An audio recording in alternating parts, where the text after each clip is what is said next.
Hello guys, dumating na po yung bagong order ko sa Lazada na table with drawer, cash drawer.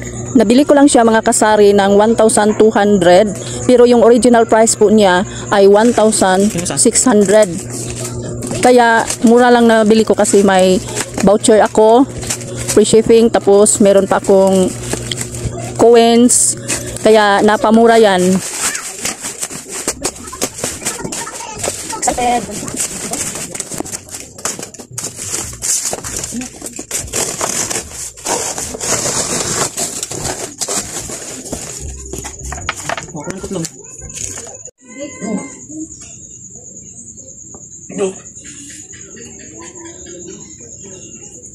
Ito ang manual niya guys, paano mag-assemble.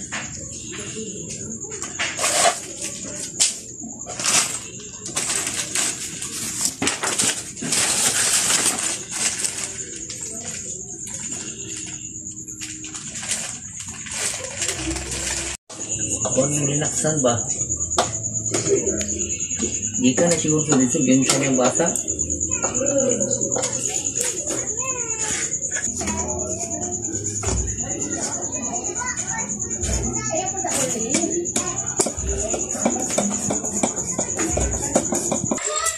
Step 1 guys, yan. Yan ang step 1.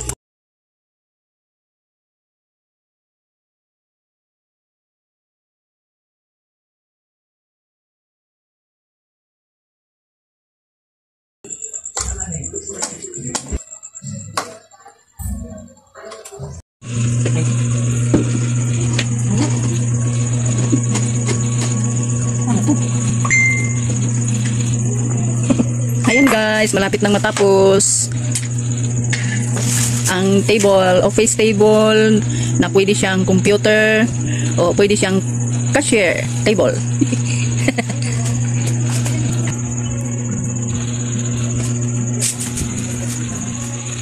Meron pang iba na pwedeng itaod guys.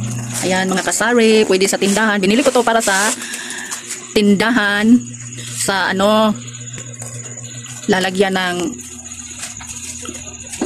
ano ba yan? Lagyan ng kung anong kung anik-anik ilagay. Dito yung patungan ng kahit ano, yung laptop or calculator kasi para to sa tindahan ko to. Dito yung hunos. Hunos, ano ba yan sa Tagalog yung hunos na lalagyan ng pera. Diyan, hindi pa tapos. Malapit na.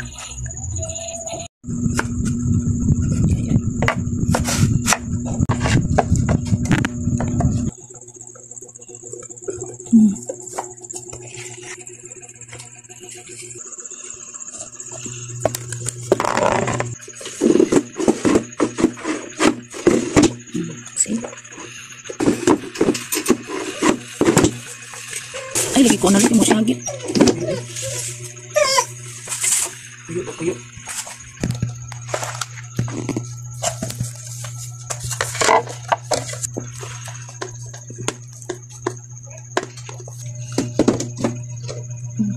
Ay na, sige na ilusot.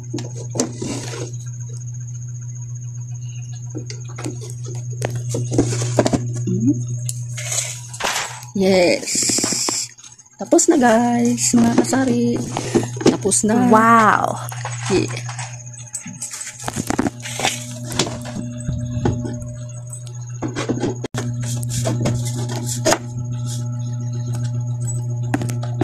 Para sa siya diha. Kasi patong diha. Oh, may patong diha. Tubos ko nih, tubos ka. 3 drawer guys. Yan, isa, 2, 3, pang-4 ang isang cash drawer. Cash drawer ka. Pwede na rin pag may computer kayo, lagay nyo dito yung sa tawag na lang. Sa tawag na. CPU. Yan, lalagyan ng CPU. Tapos dito speaker. Dito yung monitor. Yung TV baga or laptop. Makalat siya. Ayan ang kalat namin. nag 10:20 na ng gabi. Nag-start kami sa oras nag-start taloy. Alas 7 nag-start kami.